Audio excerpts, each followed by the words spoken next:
બાપુના સાનિધ્યની અંદર રામકથાનું આયોજન થયું. મને ખૂબ ગમ્યું. ભારત એક એવો દેશ છે જે દેશની વિરાસતની અંદર રામાયણ, મહાભારત અને ગીતા જેવા શાસ્ત્રો મળ્યા છે. શાસ્ત્રો આપણને દર્શન આપે છે, શાસ્ત્રો આપણને દિશા આપે છે, શાસ્ત્રો આપણને સામાજિક જીવનશૈલી શીખવે છે. શાસ્ત્રો એ આપણી પરંપરાના વાહક છે અને આ શાસ્ત્રો સમયે સમયે કાળક્રમે એ શાસ્ત્ર સંગત જ્ઞાન આપે કોણ? એ શાસ્ત્રને એ શાસ્ત્ર માણસ સમજે કઈ રીતે?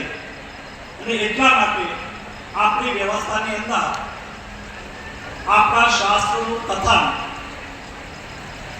એ પૂજ્ય મોરારી બાપુ જેવા સંતો દ્વારા જ્યારે થાય ત્યારે આપણને સમાજની અંદર સામાજિક વ્યવહારો શીખવે છે.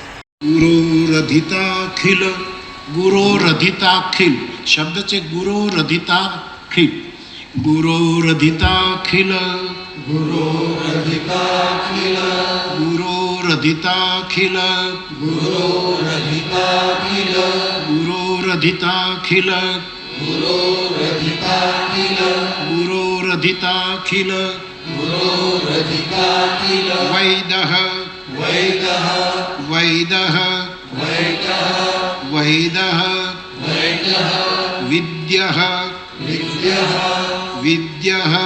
વિદ્યઃ. પૂરો થાય તો એની કૃપા, ન પૂરો થાય તો પણ એની કૃપા. પણ આપણા લેવલે મનોરથ કરવો.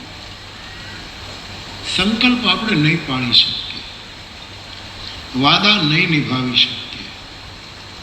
વચન અને પણ રામચરિતમાનસમાં કેટલા લોકોએ સંકલ્પ, પ્રતિજ્ઞાઓ કરી, પોતપોતાના નિર્ણયો, એનું એક મારી પાસે લિસ્ટ છે, હું તમને વિગતવાર કહું. એવા સમયે મનોરથ કરવો અને ખાસ કરીને સિદ્ધિઓ માટે સંકલ્પ કરીએ એ આખી સાધના પદ્ધતિ જુદી છે. પણ ઈશ્વરને પ્રાપ્ત કરવા માટે, પરમને પ્રાપ્ત કરવા માટે આપણો સંકલ્પ કામ નહીં આવે, મનોરથ જ કામ આવશે.